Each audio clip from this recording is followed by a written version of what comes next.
Thank you. And Harish, congratulations on yet another wonderful book. I want people to first see the book because you're going to hear about the book, and this is what it looks like.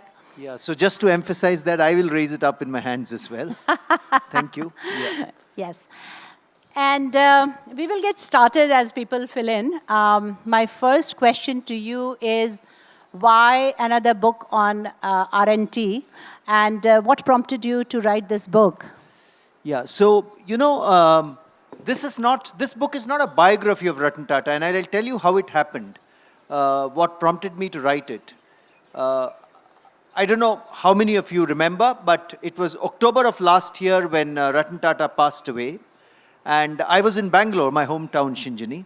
And I went to Bombay to pay my last respects. And Ratan Tata's body was at the NCPA. And I saw huge lines of people gathered there waiting to pay their last respects to him.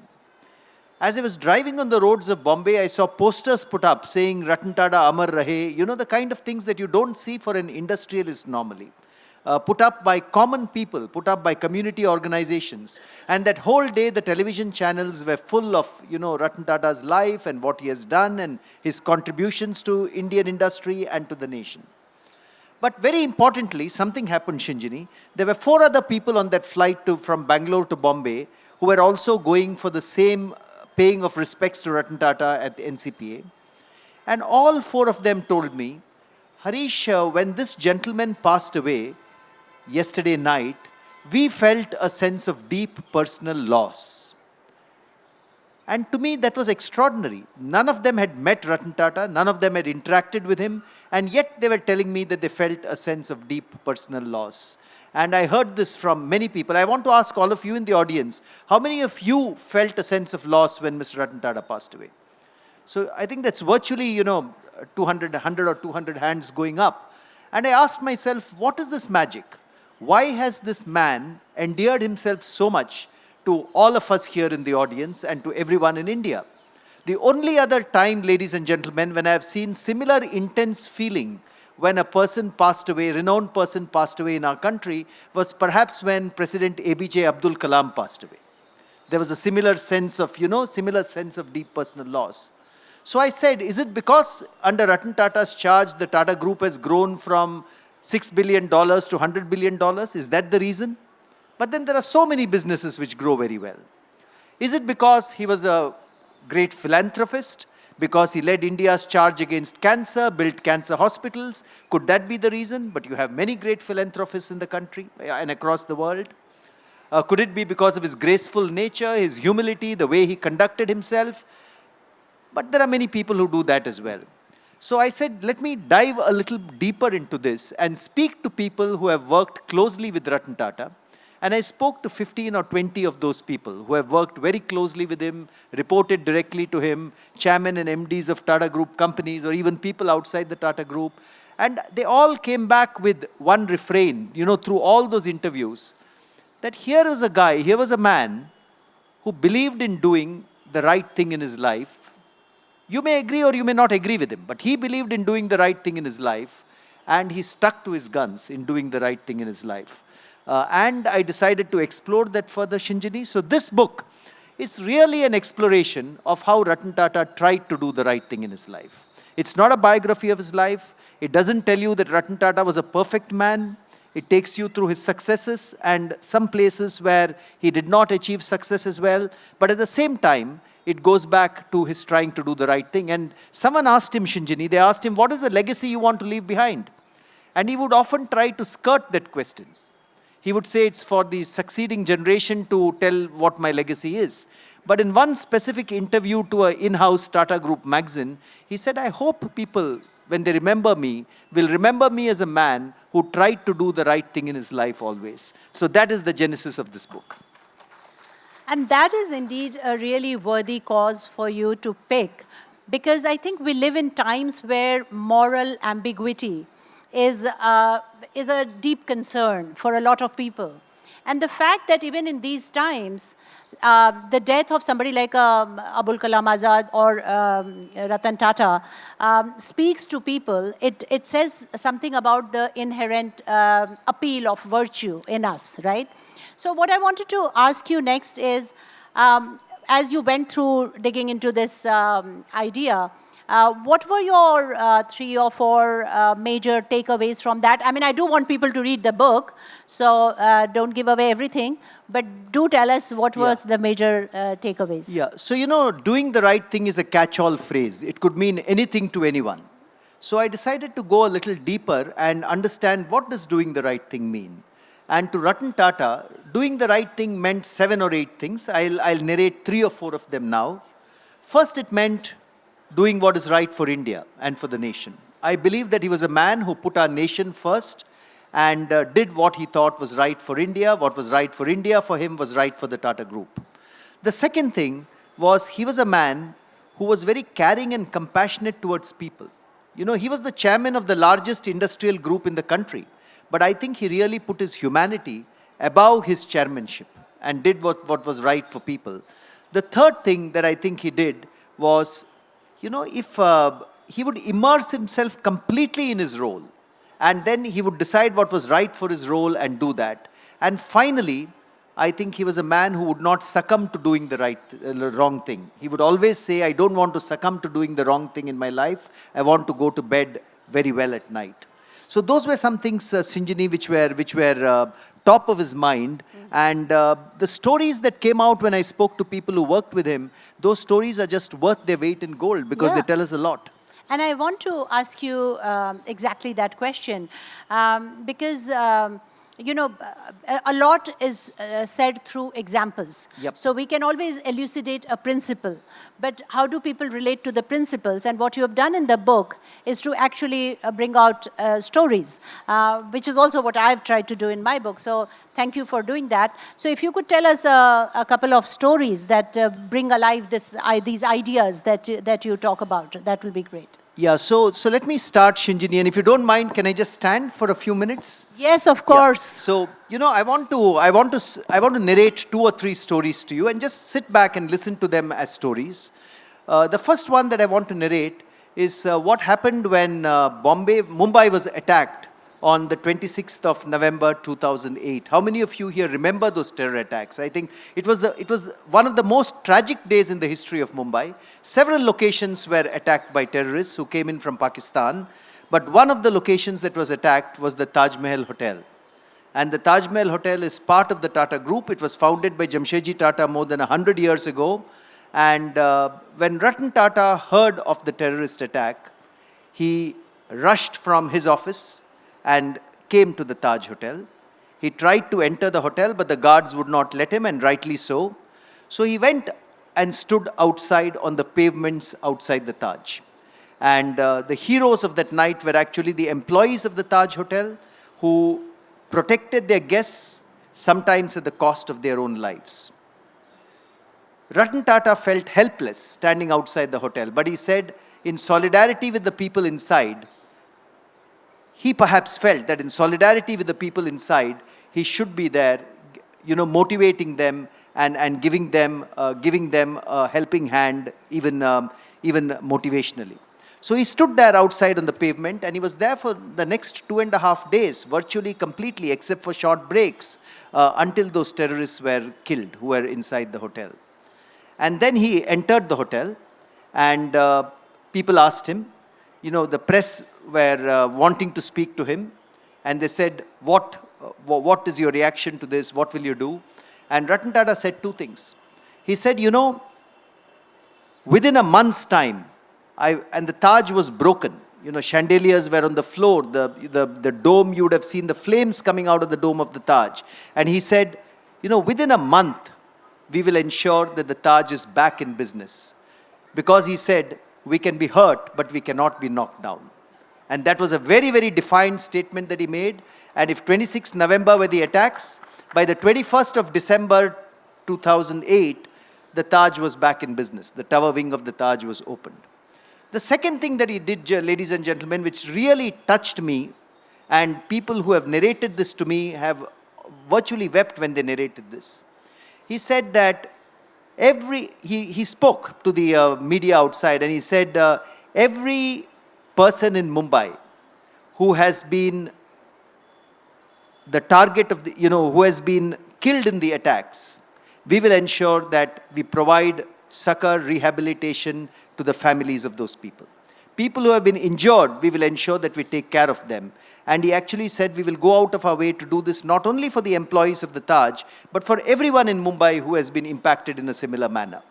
And I'm told that, the CHRO of the Taj at that time was close to him, Mr. Srinivas, standing close to him. He said when Mr. Tata made this announcement to the press, a couple of senior executives who were next to him actually told him, "Sir, we don't even know how many people have been injured. We don't know what the fatalities are." Perhaps in their mind was a view that, we don't know what the financial liability is of trying to help so many people. Apparently, Ratan Tata turned to them and said, "So how does it matter? This city has given us so much over the past 1 century, and this is our time to give back to the city." And this is how he set up the Taj Public Welfare Trust, which over the last several years, Shinjini, has rehabilitated so many of those families, got so many of those businesses to come back into work, brought those families back into the mainstream.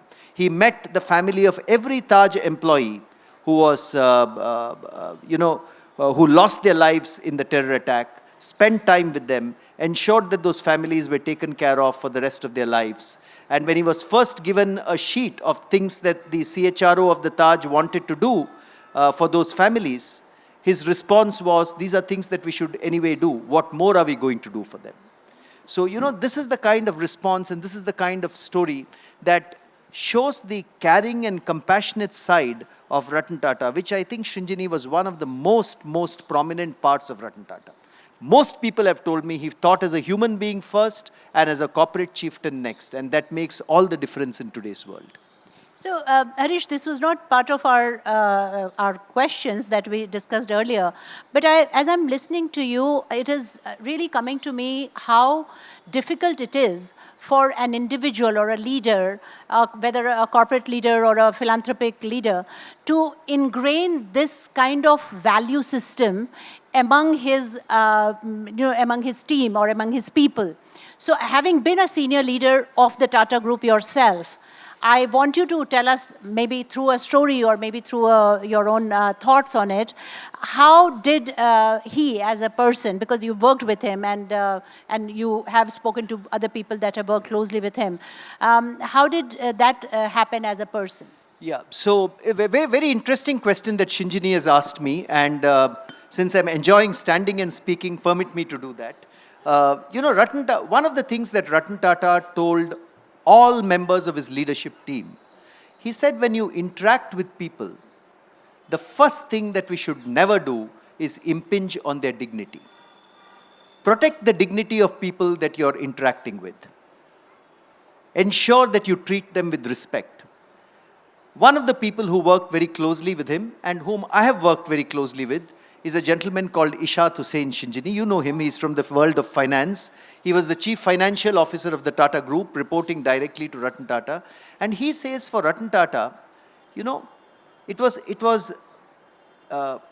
part of his behavioral code to be courteous, to protect the dignity of other people, to respect other people in the way he interacts with them. And let me narrate a story to you for that, because I think a story will bring that alive much more. Many of you here would have heard of Tata Steel, am I right?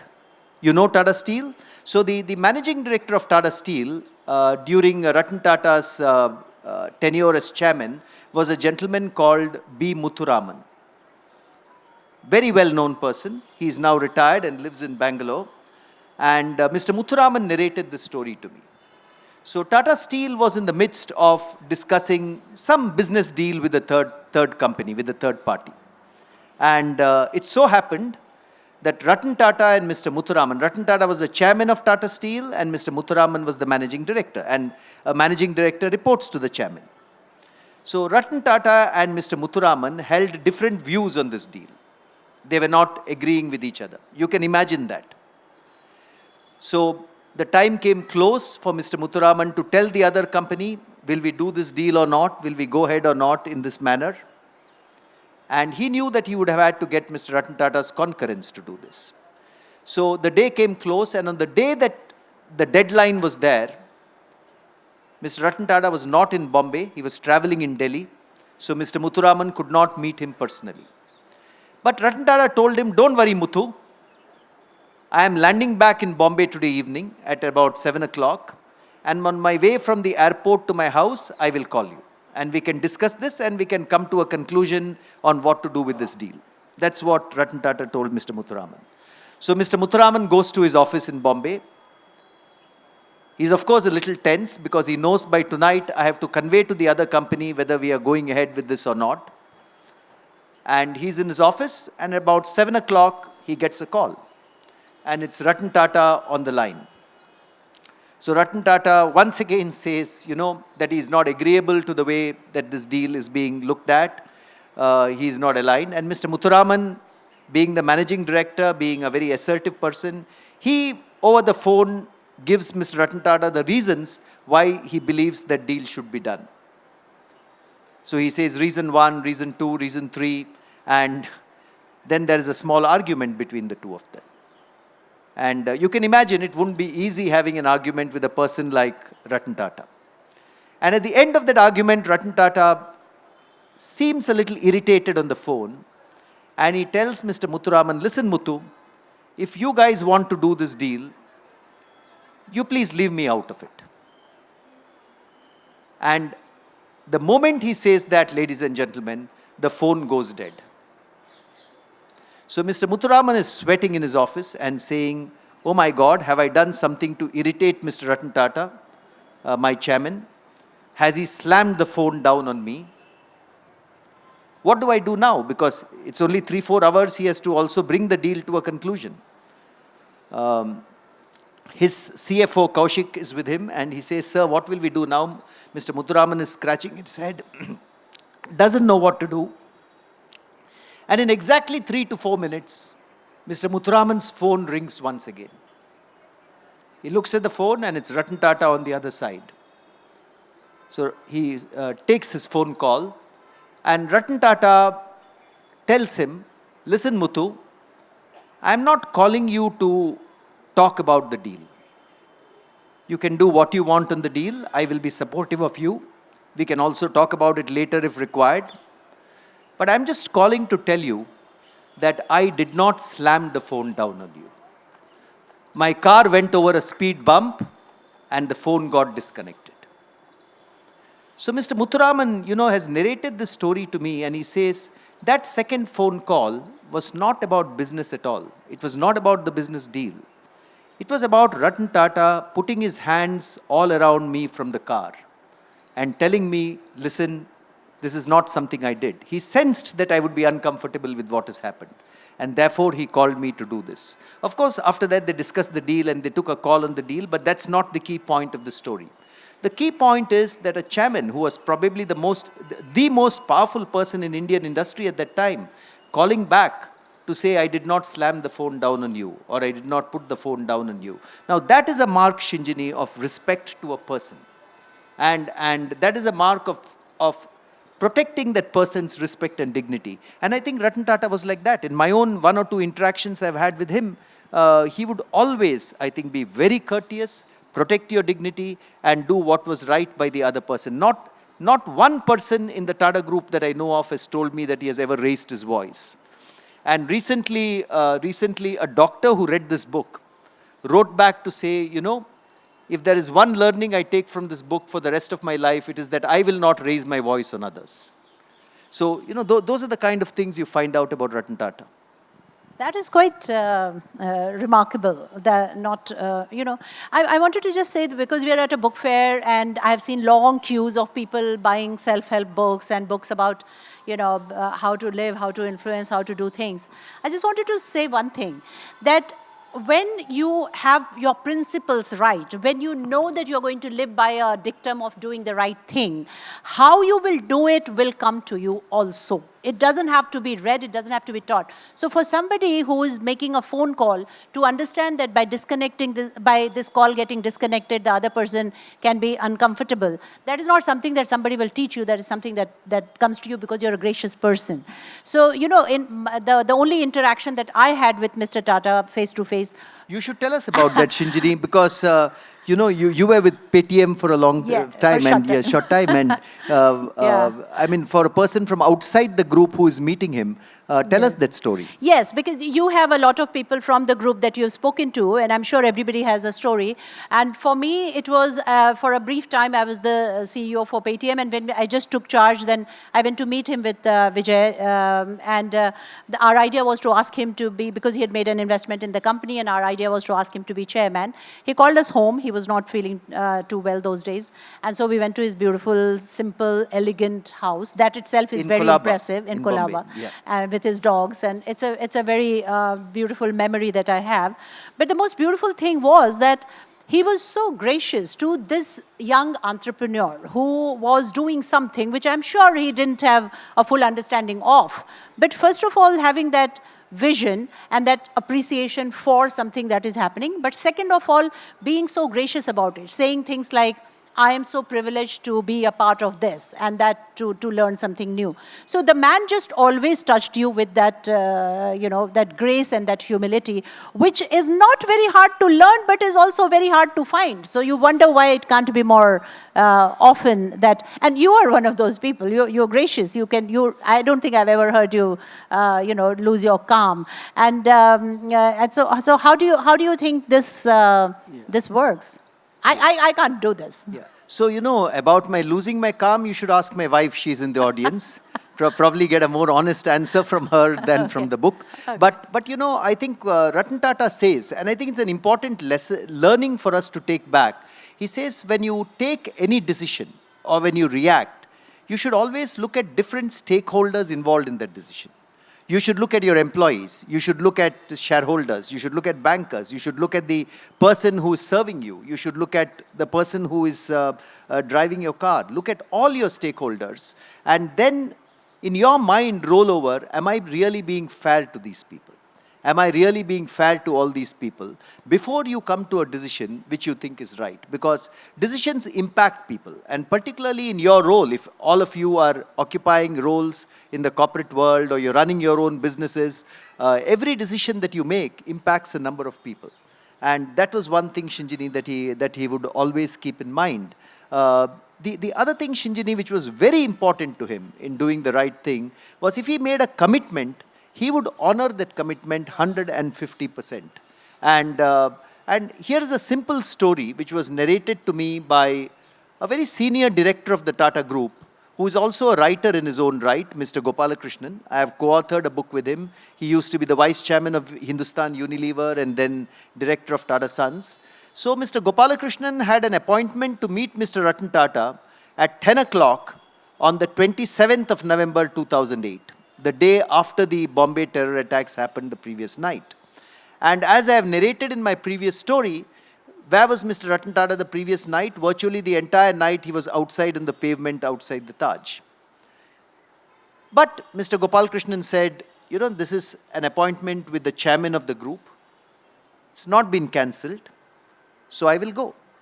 And Mr. Gopalakrishnan reaches Mr. Ratan Tata's office at 10 minutes to 10 o'clock for his appointment. And he sees Mr. Ratan Tata there. Mr. Ratan Tata's eyes are a little drowsy and drooping, but he has come there. So Mr. Gopalakrishnan goes into his office and says, Sir, I know what's happened last night.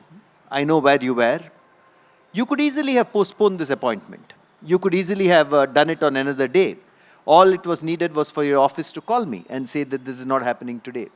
So apparently Mr. Gopalakrishnan narrates this. He says, Mr. Ratan Tata turned to him and said, Gopal, I made a commitment to you that I would meet you at 10 o'clock today. And that's why I am here. So for him, it was very, very important to keep any commitment that he would make. Even from people outside the group, if he would make a commitment, he would keep it. I have a person called Atul Bhide, a development sector professional who is in Thane, has narrated a story to me of how Ratan Tata, he wrote to Ratan Tata. He did not know Ratan Tata or anyone in the Tata group, asking him whether he could record an audio forward for a book that audio book he was making. He was making an audio book of the biography of Varghese Kurian, the person who, ran Amul for several years. Yeah. And he didn't even know if he would get a response. But he says, in 3 days flat, I received a letter from Ratan Tata saying I'm willing to do the recording of the audio forward. And I would do it in December. But in the month of December, for some reason, Ratan Tata could not do it. And he says Ratan Tata wrote back a letter to him. And he showed me that letter, saying, my sincere apologies that I cannot do this interview in December. I will do it in a future month, in February or March. And Atul Bide turns to me and says, listen, why should the chairman of the Tata Group apologize to me for postponing an appointment? He doesn't need to. I am an ordinary man. But he goes out of his way to do it. And he says when the time came for the recording, the manner in which he did it, he spent the time required, asked me whether the recording was good, said, would you all like photographs to be taken, asked whether the audio recording had come out well, took a couple of photographs and saw Atul Bide out to the door and the lift. He says that was the level of commitment and grace that man has. It's not, ladies and gentlemen, I'm not trying to make out here that, Ratan Tata was perfect or achieved everything that he wanted to in his life or career. That's not what I'm saying. All I'm saying is that there are some good habits and good behaviors that we can learn from Ratan Tata and try to see whether we can imbibe them in our own lives. Sometimes it's easier said than done, but I think there is the opportunity for all of us to learn from a man who was one of the icons of our times. Sure. I want to keep a little time for Q&A, but one last question that I have to ask you. I want you to read a little bit from the book, and hopefully from the part where, because we also don't want to put the man on a pedestal, because when we do that, then you create a distance between that person and you, and he say, yeah, he could do it because he was all that, but I can't really do this, right? So, so the book actually doesn't put him on a pedestal, which is one of the reason that it works. So I want you to read some part which brings out that aspect. Yeah. So, Shinjini, that's a very important point. I do believe that we should learn and take lessons away from people whom we admire. I believe we should never put them on a pedestal. Everyone is a human being, like you or me. There would be things that they succeed in, there would be things that they don't succeed in. And in this book, I have also referred to initiatives which have not really succeeded. While the Tata Nano was one of the biggest product innovations ever to come out of independent India, but commercially it was not a success. And I have examined that briefly in this book as well. But you should, in Ratan Tata's case, I would say, a large majority of the decisions that he took were very, very successful. But at the same time, I have written, just to be clear, the themes in this book have been about Ratan Tata's preoccupation with always doing the right thing. This does not mean or imply that he always succeeded in doing the right thing or achieving the intended results of his actions. Some of his decisions did not yield the required outcomes, and there is perhaps scope for a separate book to examine the learnings from these failures. After all, Ratan Tata was human, and as the well-known saying goes, to err is human. But this does not take away from his constant desire to do what he thought was right. It is this desire to do the right thing that I've addressed in this book, which I believe each of us can learn from. Having explored how Ratan Tata addressed this urge, we should ask ourselves, are there any essential principles that we can adopt if we wish to consistently do the right thing in our lives? And then I examine 4 essential principles which I put forward in very simple language for us to think about in our own lives. Wonderful. So there you have the next book in the making. We have little time for questions. So, okay, this young lady right here, can she get the mic, please? Yeah, so my question to you is that what would be your advice or suggestions for the young people? And yeah, that young people specifically in teenage and early 20s. And second thing is that you told about being calm and respectful and respecting everybody's dignity. But what about if somebody disrespect ours? So how to handle that scenario? So very, very good questions. What's your name, ma'am? Pearl. Pearl. Pearl. Thank you, Pearl, for those questions. So I think what would my advice be for young people based on the themes in this book, I guess is what Pearl is asking.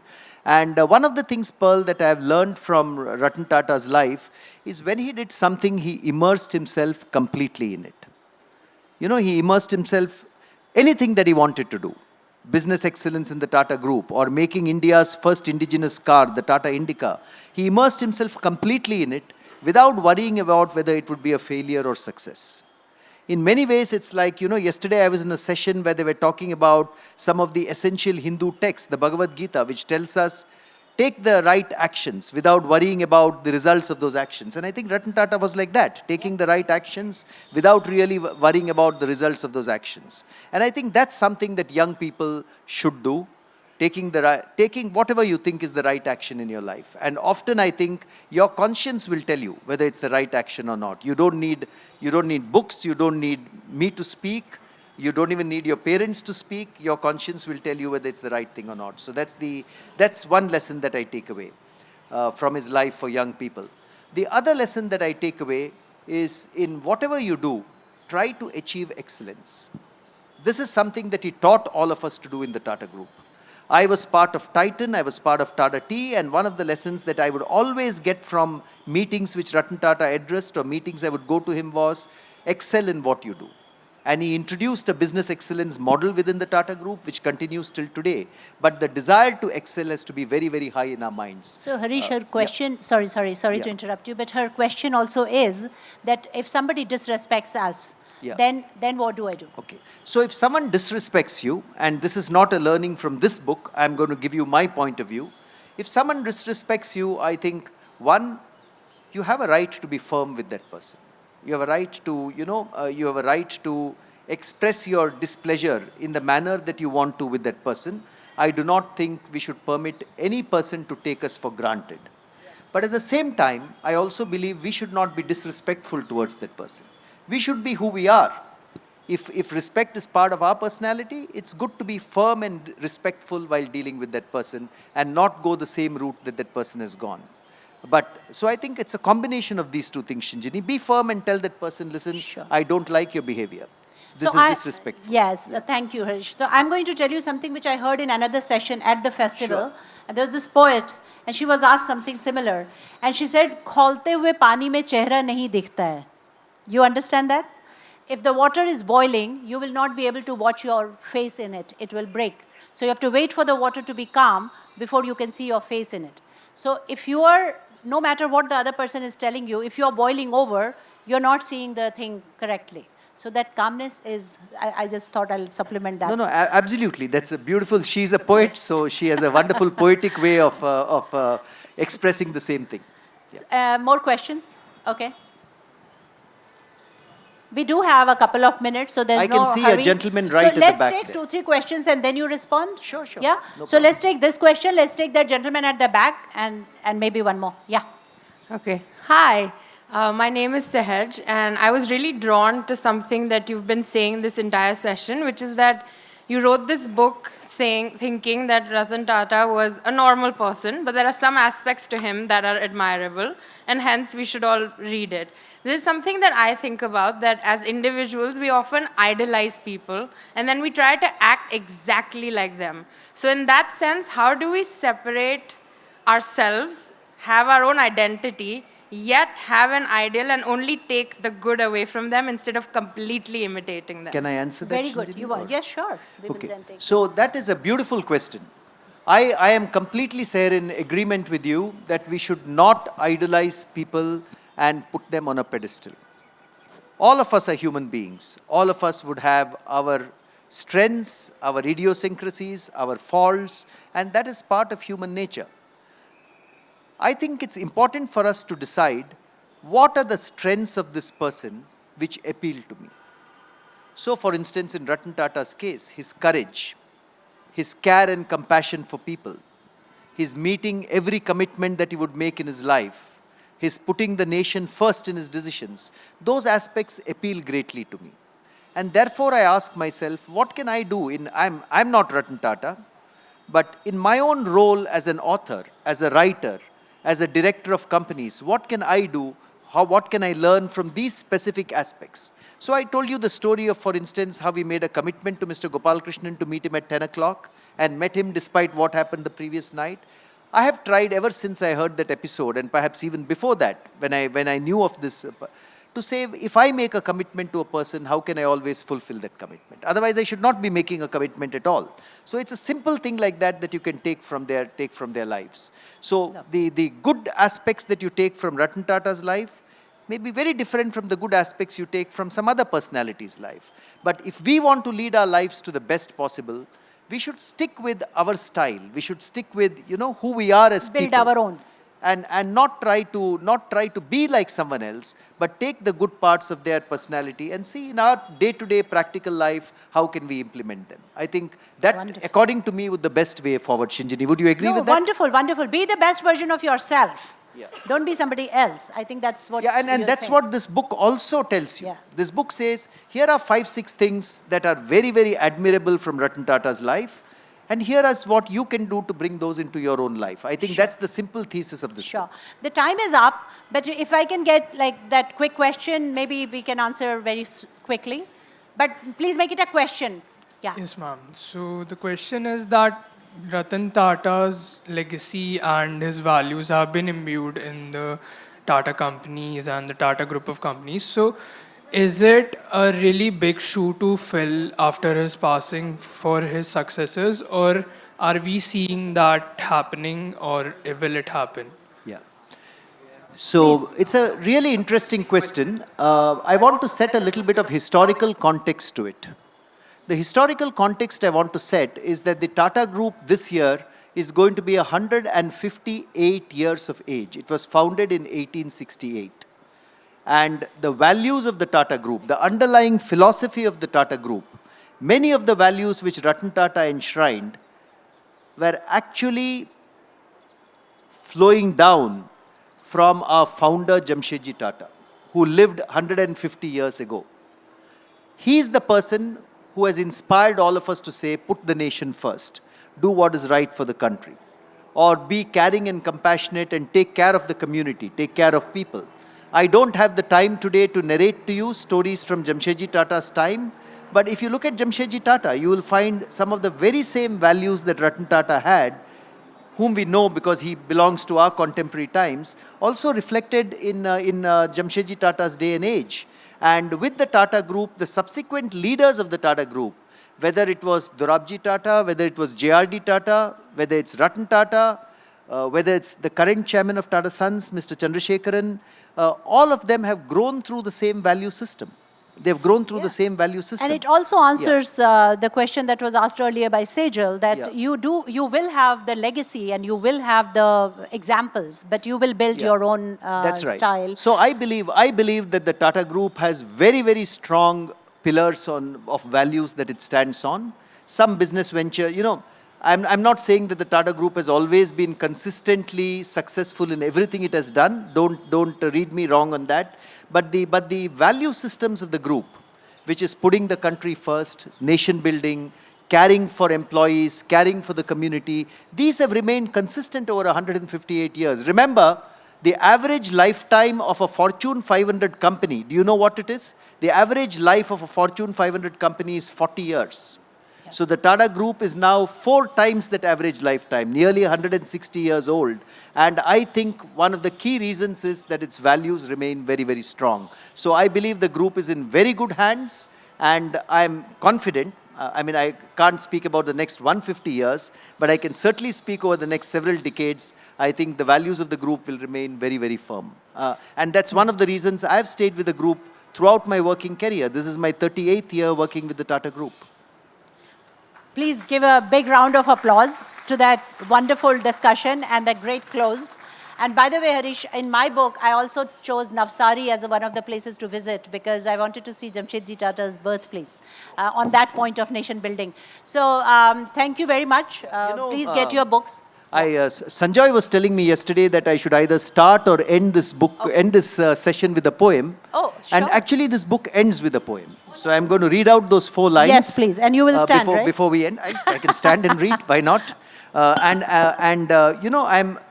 Yesterday I was in this very hall and I heard the ex-Chief Justice of India, Justice Chandrachud, speak, and he said that some judgment should be written with a flourish. So I thought some books should also be written with a flourish. And I ended this book saying, and therefore I conclude this book with a small poetic flourish. The stories of your life will light our quest to practice what is right, bright, firm, and clear from far. Ratan Tata, our northern star. That's how I've ended the book.